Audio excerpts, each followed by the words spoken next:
गुजरात में राहुल ने पीएम मोदी के साथ कर दिया बड़ा खेल। मोदी के बाद अब शाह जाएंगे गुजरात। राहुल गांधी ने बीजेपी को दी चुनौती, छीन कर दिखाएंगे गुजरात। गुजरात में 27 सालों से लगातार बीजेपी की है सत्ता। बीजेपी का मजबूत गढ़ माना जाता है गुजरात।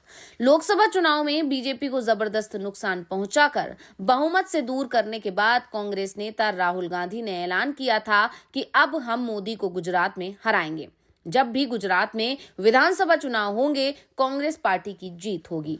कांग्रेस पार्टी गुजरात में सरकार बनाएगी।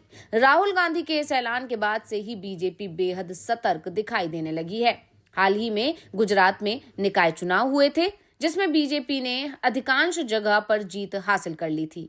लेकिन बीजेपी को भी इस बात का एहसास है कि निकाय चुनाव में किसी भी दल की सही ताकत का अंदाजा नहीं लगाया जा सकता, क्योंकि जिस दल की राज्य में सरकार होती है, निकाय चुनाव में भी उसी का दबदबा रहता है। ऐसे में बीजेपी की जीत पर सवाल पार्टी के अंदर से ही उठ रहे हैं, जिसके चलते राहुल गांधी ने जो चुनौती पीएम मोदी को गुजरात में हराने की दी है, उसका असर दिखाई भी दे रहा है।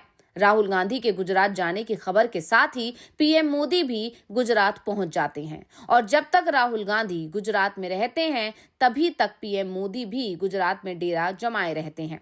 जिसके बाद ये कहा जा रहा है कि पीएम मोदी का गुजरात दौरा राहुल के डर के चलते ही हुआ है, क्योंकि पीएम एक सप्ताह पहले ही गुजरात आए थे। गुजरात में चुनाव होने में 2.5 साल का समय है, और पीएम का 2.5 साल पहले गुजरात में सक्रिय होना ये बता रहा है कि अब बीजेपी को भी दिखाई देने लगा है कि राहुल गांधी ने जो चुनौती दी है, उसे लेकर कांग्रेस पूरी तैयारी में जुटी हुई है। तो आज हम अपनी इस रिपोर्ट में गुजरात में बीजेपी के डर पर ही करेंगे चर्चा, तो वीडियो को आखिर तक जरूर देखें। राहुल गांधी 7 मार्च को गुजरात पहुंचे। 2 दिन के दौरे पर राहुल गांधी ने कांग्रेस नेताओं के साथ बैठक की, कई कार्यक्रमों में हिस्सा लिया, कार्यकर्ताओं का उत्साह जगाया। दरअसल कांग्रेस 35 साल से गुजरात में विधानसभा चुनाव नहीं जीत पाई है, इसलिए 2.5 साल बाद होने वाले विधानसभा चुनाव को लेकर कांग्रेस कोई कोर कसर छोड़ने को तैयार नहीं है। राहुल गांधी ने अपनी भारत जोड़ो यात्रा और न्याय यात्रा के बाद जनसंपर्क का अपना अभियान चालू रखा है। फिर चाहे वो संसद में हो या फिर अपने विभिन्न दौरों पर, उनका मेल मुलाकात का जो कार्यक्रम है, वो लगातार करते रहते हैं। गुजरात दौरे से पहले राहुल गांधी मुंबई के धारावी इलाके में गए थे। यहाँ पर भी उन्होंने लोगों से मुलाकात की थी, और उसके बाद वो गुजरात पहुंच गए हैं। बीएमसी चुनावों के चलते राहुल गांधी का ये धारावी जो दौरा था, वो काफी अहम माना जा रहा है। तो अहमदाबाद का दौरा विधानसभा चुनाव के लिए अहम माना जा रहा है। राहुल गांधी यहाँ पर 2 दिनों तक संगठन के अलग अलग स्तर के लोगों से, नेताओं से मुलाकात करेंगे। राहुल गांधी पहले गुजरात प्रदेश कांग्रेस के नेताओं से मुलाकात की, और उसके बाद उनकी बैठक गुजरात कांग्रेस के राजनीतिक मामलों की समिति के लोगों के साथ हुई। इसके अलावा कांग्रेस के जिला अध्यक्षों और जिला स्तर के कार्यकर्ताओं के साथ उन्होंने चर्चा भी की। अपने दौरे के आखिरी दिन राहुल गांधी ने पार्टी कार्यकर्ताओं से संवाद किया। ऐसे में अगले महीने होने वाले कांग्रेस अधिवेशन से पहले राहुल गांधी की संगठन के लोगों के साथ ये मुलाकात बेहद अहम मानी जा रही है। बता दें कि गुजरात में 8 से 9 अप्रैल को अखिल भारतीय कांग्रेस समिति की बैठक होने वाली है।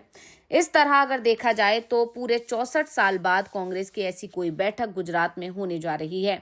इससे पहले 1961 में भावनगर, सौराष्ट्र में ही ये बैठक की गई थी। गुजरात कांग्रेस दोनों के लिए सियासत का एक बड़ा एपिसेंटर बनता दिख रहा है।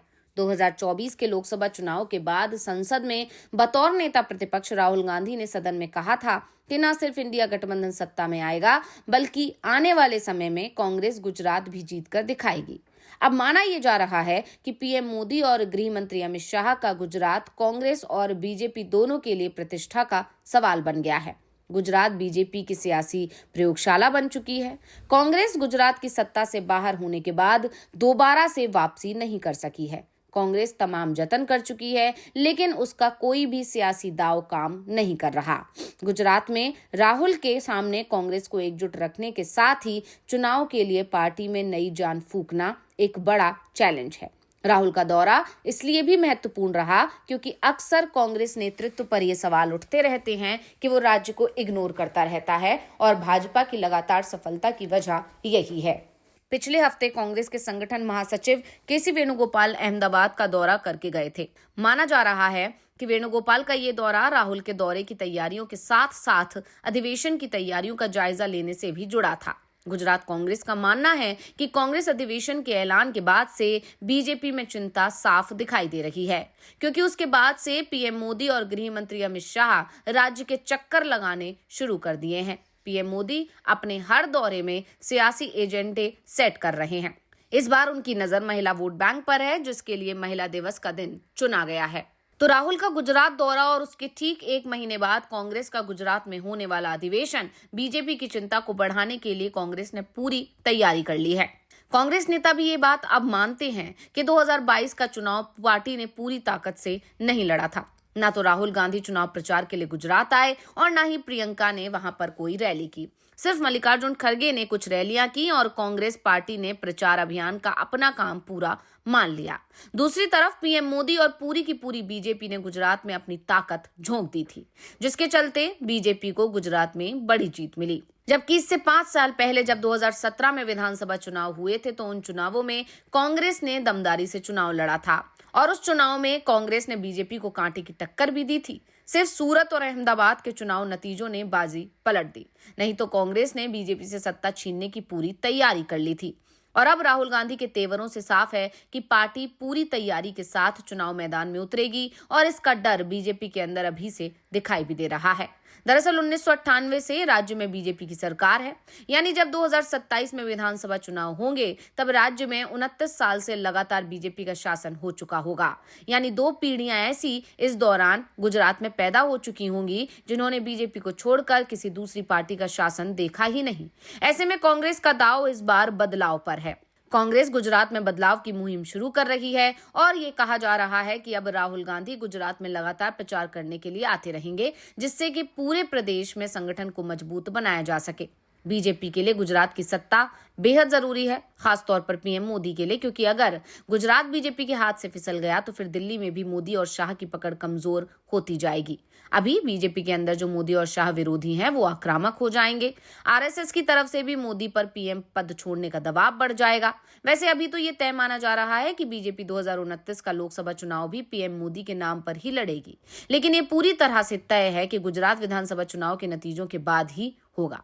अगर नतीजे उम्मीद से उलट आ गए तो बीजेपी के अंदर बड़ा बदलाव देखा जा सकता है और इसीलिए राहुल गांधी के गुजरात में सक्रिय होने से पीएम मोदी और गृह मंत्री अमित शाह परेशान दिखाई दे रहे हैं। तो रिपोर्ट आपको कैसी लगी हमें कमेंट करके अपनी राय जरूर दीजिएगा। इसी के साथ वीडियो को लाइक करें, वीडियो को शेयर करें और चैनल को सब्सक्राइब करना ना भूलें।